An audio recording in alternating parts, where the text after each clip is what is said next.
2026 সালের এপ্রিলের প্রথমার্ধে নির্বাচন, বললেন প্রধান উপদেষ্টা। সর্বোচ্চ নিরাপত্তায় ঈদের জামাতের জন্য প্রস্তুত ঈদগাহ ময়দানগুলো। করোনা নিয়ে সতর্কবার্তা, জনসমাগমে মাস্ক পরার নির্দেশনা। যশোরে কোরবানির বাজারে এবার বড় গরু বিক্রেতাদের কপাল মন্দ। পশু কোরবানির জন্য যশোর পৌরসভার 9 ওয়ার্ডে 40 স্থান নির্ধারণ। ঝিনাইদহে পৃথক সড়ক দুর্ঘটনায় 2 ছাত্র নিহত।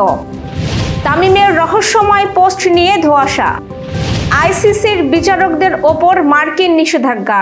দর্শক, রাতের আয়োজনে আপনাদের সাথে আছি আমি স্বপ্না দেবনাথ। শুনছিলেন প্রধান শিরোনাম, এবার বিস্তারিততে যাওয়ার আগে আপডেট খবর পেতে গ্রামের কাগজের ইউটিউব চ্যানেল সাবস্ক্রাইব এবং ফেসবুক পেজ ফলো করে রাখুন। 2026 সালের এপ্রিলের প্রথমার্ধে দেশে ত্রয়োদশ জাতীয় সংসদ নির্বাচন অনুষ্ঠিত হবে বলে জানিয়েছেন অন্তর্বর্তী সরকারের প্রধান উপদেষ্টা অধ্যাপক ডক্টর মোহাম্মদ ইউনূস। আজ সন্ধ্যায় জাতির উদ্দেশ্যে দেওয়া এক ভাষণে নির্বাচনের দিনক্ষণ স্পষ্ট করেন তিনি। প্রধান উপদেষ্টা বলেন, আগামী জাতীয় নির্বাচন কখন হবে সে বিষয়ে সিদ্ধান্ত জানার জন্য রাজনৈতিক দল ও জনগণের মধ্যে বিপুল আগ্রহ রয়েছে। আমি বারবার বলেছি, এই নির্বাচন ডিসেম্বর থেকে আগামী বছরের জুনের মধ্যেই অনুষ্ঠিত হবে। এই সময়ের মধ্যে দেশের নির্বাচন উপযোগী পরিবেশ সৃষ্টির জন্য যা যা করা দরকার সরকার তাই করছে। তিনি বলেন, বাংলাদেশ স্বাধীনতার পর থেকে যতবার গভীর সংকটে নিমজ্জিত হয়েছে তার সবগুলোই প্রধান কারণ ছিল ত্রুটিপূর্ণ নির্বাচন। এটা মনে রাখা জরুরি। ত্রুটিপূর্ণ নির্বাচন প্রক্রিয়ায় বারবার ক্ষমতা কুক্ষিগত করার মধ্য দিয়ে একটি রাজনৈতিক দল বর্বর ফ্যাসিস্টে পরিণত হয়েছিল। এই ধরনের নির্বাচন যারা আয়োজন করে তারা জাতির কাছে অপরাধী হিসেবে চিহ্নিত হয়ে যায়। এমন নির্বাচনের মধ্য দিয়ে যে দল ক্ষমতায় আসে তারাও জনগণের কাছে ঘৃণিত হয়ে থাকে। প্রধান উপদেষ্টা বলেন, আমরা এমন নির্বাচন চাই যা দেখে অভ্যুত্থানের শহীদদের আত্মা তৃপ্তি পাবে, তাদের আত্মা শান্তি পাবে। আমরা চাই আগামী নির্বাচনের সবচেয়ে বেশি ভোটার, সবচেয়ে বেশি প্রার্থী ও দল অংশ নিক। এটা সবচেয়ে অবাধ, সুষ্ঠু ও নিরপেক্ষ নির্বাচন হিসেবে জাতির কাছে স্মরণীয় থাকুক। রাত পোহালেই পবিত্র ঈদুল আজহা। ঈদগাহ ও মসজিদে যেন ধর্মীয় ভাবগাম্ভীর্য ও উৎসবমুখর পরিবেশে নামাজ আদায়ের মধ্য দিয়ে ঈদ উদযাপন করা যায়, সেজন্য দেশের সকল স্থানে প্রস্তুতি সম্পন্ন। নিরাপত্তা নিশ্চিতে পুলিশ সদস্যদের মোতায়েন সহ প্রযুক্তি নির্ভর নানা নিরাপত্তা ব্যবস্থাও জোরদার করা হয়েছে। সারা দেশের মতো যশোরেও নানা প্রস্তুতি রয়েছে। যশোরের কেন্দ্রীয় ঈদগাহ ময়দান সাজানো হয়েছে বর্ণিল সাজে। ঝড় বৃষ্টি এড়াতে পুরো মাঠ ত্রিপল দিয়ে ঢেকে দেওয়া হয়েছে। এ মাঠে 2টি জামাত অনুষ্ঠিত হবে সকাল 7:30 এবং 8:30টায়।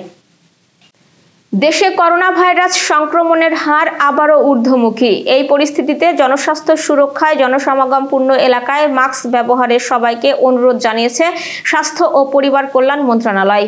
বিশেষ করে বয়স্ক এবং অসুস্থ ব্যক্তিদের জনবহুল স্থান এড়িয়ে চলার পরামর্শও দেওয়া হয়েছে।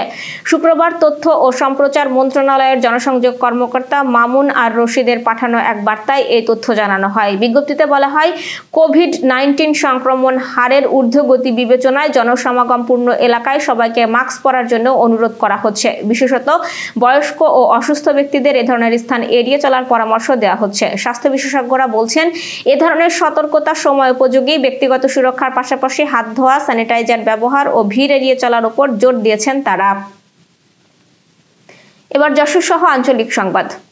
রাত পোহালেই ঈদুল আজহা। ঈদকে সামনে রেখে যশোরের বিভিন্ন কোরবানির পশুর হাটে জমে উঠেছে গরু কেনাবেচা। তবে বিক্রেতা ও ক্রেতাদের সঙ্গে কথা বলে জানা গেছে, এবছর বড় গরুর চাহিদা উল্লেখযোগ্য হারে কমে গেছে। বিপরীতে মাঝারি আকারে গরু বেশি দামে এবং দ্রুত বিক্রি হচ্ছে। শুক্রবার সহ গত কয়েকদিনে যশোরের রাজারহাটের পশুর হাট, খাজুরা, রূপদিয়া, 7 মাইল, চারাভিটা সহ বিভিন্ন হাটে 70,000 থেকে 1 লাখ টাকার গরুতে সবচেয়ে বেশি আগ্রহ দেখাচ্ছেন ক্রেতারা। তবে বিক্রেতারা দাম হাঁকাচ্ছেন লাখের উপরে। এছাড়া 2 লাখ থেকে 2.5 কিংবা 3 লাখের গরু থাকলেও তার চাহিদা খুবই কম। তেমনি ক্রেতাও নেই বললেই চলে।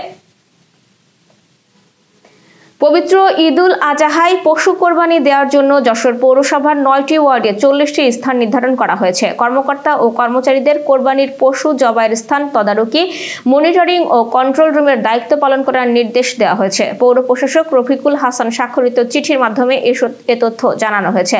পৌরসভার 9টি ওয়ার্ডে পশু কোরবানি দেওয়ার নির্ধারিত 40টি স্থানে সামিয়ানা দিয়ে সাজিয়ে দেওয়া হয়েছে। পৌরবাসীকে নির্ধারিত স্থানে কোরবানি দেওয়ার জন্য আহ্বান জানিয়েছে পৌর প্রশাসক। ঝিনাইদহে শুক্রবার সকালে পৃথক দুটি সড়ক দুর্ঘটনায় 2 ছাত্র নিহত হয়েছে। দুর্ঘটনাগুলো ঘটেছে ঝিনাইদহ শহরের পবহাটি এবং কোটচাঁদপুর উপজেলার বহরমপুর এলাকায়। নিহতরা হলেন শহরের পাগলাকানাই এলাকার শিমুল হোসেনের মাদ্রাসা পড়ুয়া ছেলে আদনান এবং কোটচাঁদপুর উপজেলার মরুটিয়া গ্রামের জালালউদ্দিনের ছেলে কলেজ ছাত্র কাজল। আদনানকে একটি মাটি বহনকারী লাম্বাহাটা গাড়ি ধাক্কা দেয়। ঝিনাইদহ সদর হাসপাতালে চিকিৎসাধীন অবস্থায় তার মৃত্যু হয়। এদিকে কাজলের মোটরসাইকেল নিয়ন্ত্রণ হারিয়ে রাস্তার পাশের গাছে ধাক্কা খায়। এতে ঘটনাস্থলেই কাজল নিহত হন। এতে আহত হয়েছে তার চাচাতো ভাই অভি। যশোর পোস্ট অফিস পাড়ার বর্ষিয়ান ব্যক্তিত্ব আলহাজ শামসুল ইসলাম ইন্তেকাল করেছেন। ইন্না লিল্লাহি ওয়া ইন্না ইলাইহি রাজিউন। আজ শুক্রবার সকাল 9:50 যশোরের একটি বেসরকারি হাসপাতালে চিকিৎসাধীন অবস্থায় তার মৃত্যু হয়। মৃত্যুকালে তার বয়স হয়েছিল 87 বছর। তিনি দীর্ঘদিন ধরে বার্ধক্যজনিত নানা রোগে ভুগছিলেন এবং গত 5 দিন ধরে আইসিইউতে চিকিৎসাধীন ছিলেন। আজ আসর নামাজের পর পোস্ট অফিস পাড়ায় গ্রামের কাগজ অফিসের সামনে তার নামাজ জানাজা অনুষ্ঠিত হয়। এতে উপস্থিত ছিলেন যশোর জেলা ও খুলনা বিভাগের বিভিন্ন রাজনৈতিক, সামাজিক ও সাংস্কৃতিক সংগঠনের নেতৃবৃন্দ। মরহুমের মৃত্যুতে গভীর শোক ও সমবেদনা জানিয়েছেন গ্রামের কাগজের প্রকাশক ও সম্পাদক মবিনুল ইসলাম মুবিন এবং সহযোগী সম্পাদক আঞ্জুমানারা। তারা মরহুমের আত্মার মাগফিরাত কামনা করেন। খেলার সংবাদ।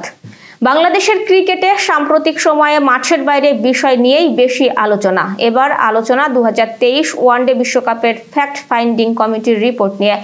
নাসুমকে হাতুড়ের চরকাণ্ড এবং সাকিব তামিম দ্বন্দ্ব সহ বেশ কিছু আলোচিত বিষয় উঠে এসেছে গণমাধ্যমে প্রকাশিত প্রতিবেদনে। সেই রিপোর্টে সাবেক প্রধান কোচ চন্ডিকা হাতুড়া সিংহকে প্রধান কোচের পদ থেকে বিদায় করার জন্য নাসুম আহমেদের চরকাণ্ড গণমাধ্যমে ফাঁস করার ব্যাপারে তামিম ইকবাল এবং জালাল ইউনুসের দিকে আঙুল তোলা হয়েছে বলে জানিয়েছে একাধিক গণমাধ্যম।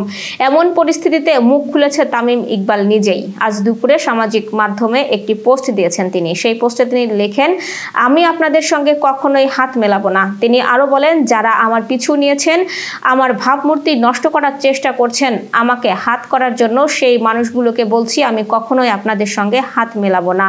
আমি যদি কখনো ক্রিকেট প্রশাসনে আসি, সঠিক পথ ধরে আসবো এবং শুধুমাত্র ক্রিকেটের ভালোর জন্য আসবো। প্রয়োজন হলে কখনো ক্রিকেট বোর্ডে আসবো না, তবুও আপনাদের সঙ্গে হাত মেলাবো না। Renaissance hospital and diagnostic centre. রেনেসাতেই মিলছে কম খরচে উন্নত সেবা। তাই নিশ্চিন্তে আমাদের সেবা নিন, সুস্থ থাকুন। Renaissance hospital and diagnostic centre, সদর হাসপাতাল মোড়, দরাটানা, যশোর। দর্শক, শেষ করব আন্তর্জাতিক সংবাদ দিয়ে। যুক্তরাষ্ট্রের প্রেসিডেন্ট ডোনাল্ড ট্রাম্পের প্রশাসন আন্তর্জাতিক অপরাধ আদালতের 4 জন বিচারকের ওপর নিষেধাজ্ঞা আরোপ করেছে। এই বিচারকদের বিরুদ্ধে যুক্তরাষ্ট্র এবং তার মিত্র দেশগুলোর বিরুদ্ধে অবৈধ এবং ভিত্তিহীন পদক্ষেপ গ্রহণের অভিযোগ আনা হয়েছে। শুক্রবার আল জাজিরার এক প্রতিবেদনে এই তথ্য জানানো হয়েছে। প্রতিবেদনে বলা হয়েছে, বৃহস্পতিবার মার্কিন পররাষ্ট্রমন্ত্রী মার্কো রুবিও এক বিবৃতিতে এই নিষেধাজ্ঞার ঘোষণা দেন। রুবিও বলেন, আইসিসি একটি রাজনৈতিক উদ্দেশ্য প্রণোদিত প্রতিষ্ঠান। এই প্রতিষ্ঠানটি আমাদের সার্বভৌমত্ব ও জাতীয় নিরাপত্তার উপর হস্তক্ষেপ করছে। নিষেধাজ্ঞার আওতায় আসা 4 বিচারক হলেন উগান্ডার সোলোমি বালুঙ্গি বোসা, পেরুর লুজ দেল কারমেজ ইবানেজ কারানজা, বেনিনের রেইন অ্যাডেলাইড সোফি আলাফিনি গানসু এবং স্লোভেনিয়ার বেটি হোইলার। এই নিষেধাজ্ঞার ফলে তাদের যুক্তরাষ্ট্রে থাকা সম্পত্তি ও সম্পদ ব্লক করা হবে এবং মার্কিন প্রতিষ্ঠানগুলো তাদের সঙ্গে কোনো লেনদেন, তহবিল, পণ্য বা সেবা প্রদানের নিষিদ্ধ থাকবে।